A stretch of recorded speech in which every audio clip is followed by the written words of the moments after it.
Hi everyone, today we will be going over the Student Travel Fund guidelines. So in order to be eligible for the Student Travel Fund, you must be a registered student organization. So we must be able to find you an org link. All students traveling must have a minimum GPA of a 2.0 and they must be enrolled in at least part-time. Now, the part-time hours, it does not matter if you are graduate or undergraduate. You have to be enrolled at least part-time. Now, if your trip happens during either the winter break or the summer break, we will check to make sure that you are enrolled in the previous semesters and the upcoming semester. So for example, if your travel happens in July, we will check to make sure that you are enrolled in the spring, and we will check to make sure that you are enrolled in the fall. If you're not enrolled in the fall, then you will not be eligible. If your travel happens during the winter break, we will check to make sure that you were enrolled in the fall semester and that you are enrolled in the spring semester. If you're not enrolled in the spring semester, then you will not be eligible for funding. Now, something new that we had to change was the deadline. So it used to be that all requests must be submitted 14 days prior to the first day of travel. Now the new requirement is a minimum of 30 business days prior to the first day of travel. And again, business days do not include weekends or holidays or days when the university is closed. You can look at any days that the university is closed on the academic calendar. So make sure that you are counting the right amount of 30 business days.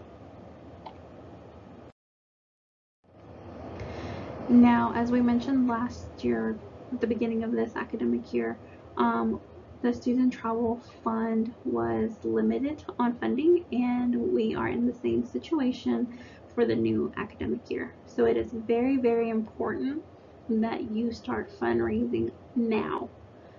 As always, the Student Travel Fund has never covered an entire trip, and it will never cover an entire trip because there are about 230 student organizations, and that's just not feasible for us. So we always only cover one or two things depending on the amount. So it's very important that when you apply for this funding, you have that capability of being able to fund the rest of your trip. Do not solely rely on our office to pay for this trip because it is not feasible. Now, what to submit? This has not changed, so as always, you will need a business letter that has the formal title of the event, the formal title of the organization, the travel dates, travel destination, the purpose of the event, the benefit to the organization and SHSU, and the list of students traveling. And along with the business letter, you will need a detailed travel budget. So the travel budget. On here, you will need to list all expenses. Whether you are wanting us to cover it or not, you need to list everything on here. You need to calculate the per person cost and the group total for each expense. You need to provide a breakdown of all expenses, like I said, and identify who will be paying for the expenses. You need, at the bottom where it says funding sources and total budget expense, you need to put on there the student organization will be covering registration. Sponsors will be covering meals, and then you need to put on there what you're wanting our office to cover. And make sure that you provide a list of, like I said, that you provide a list of all funding sources, and you provide a list of any fundraisers that you have been doing that shows that you will be able to go to this trip whether we fund you or not.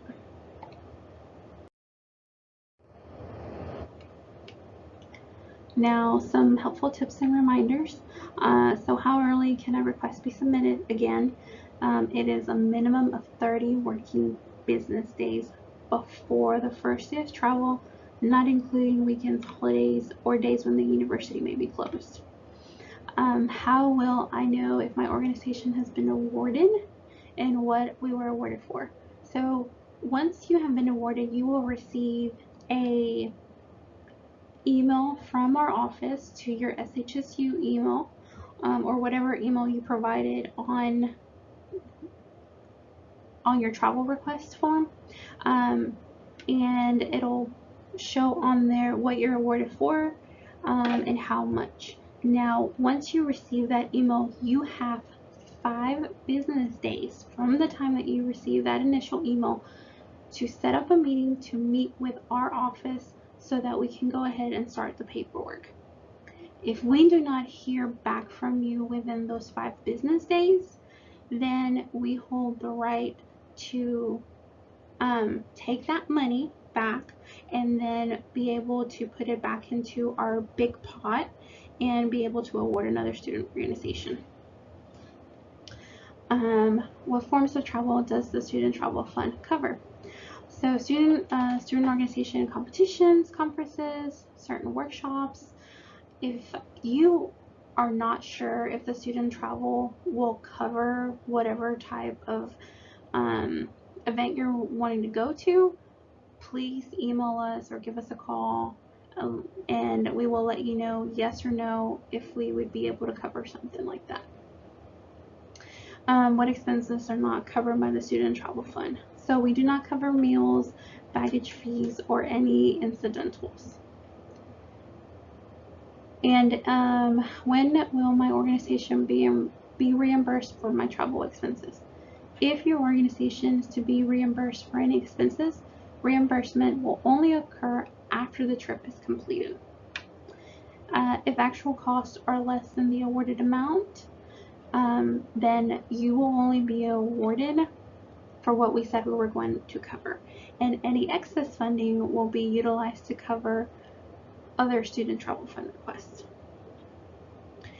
And again, if my organization is requesting lodging to be covered, when should we book our hotel? Organizations should not wait until funds are awarded to book their hotel. Don't wait to hear back from us whether you're going to be covered for lodging or not. Go ahead and book your rooms. And then once you know if we're going to be able to cover the rooms, then you can just send us the information and we'll take it from there.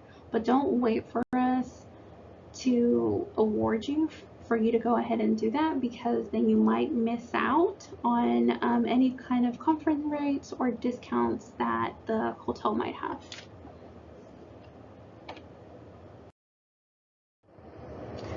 Now, when you return from travel, you will receive an email from our office requesting the post-travel summary, the pictures of the event, for your advisor to complete the Clery Act, and then if you need to submit any receipts, we'll also request that as well. So in the post-travel summary, it must be a Word document, and it must include the date and location of the event, the name of the students who attended, at least 2 pictures from the event, benefits from attending the event, and if there were any honorable speakers, or if any of the students won any prizes or awards. This post-travel summary must be at least 1 page long. It cannot be 2 or 3 sentences, and it has to be in a Word document. Now, if we are requesting receipts from you, they have to be detailed out and they have to be broken out. So if we are requesting hotel receipts from you because we paid for it, whenever you check out, make sure that you get those receipts, because even though we are paying for it up front, that hotel was booked under your name, under your email. So you will be getting those receipts, and you need to send those to us. So they must be completely detailed out, broken out by the room rate and any taxes that the hotel might have. If you are being reimbursed for fuel, again, just like the hotel receipt, it must be detailed. It must show the date, the time, and where you filled up for the fuel. So it has to be completely detailed out. Our accounts receivable office will not accept any receipt that does not have the full detail that they need.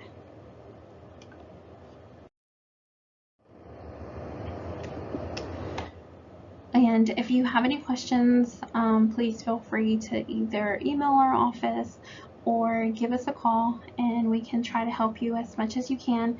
I know that the 30 business days is going to be a struggle for some student organizations, so please go ahead and start thinking about those kinds of trips.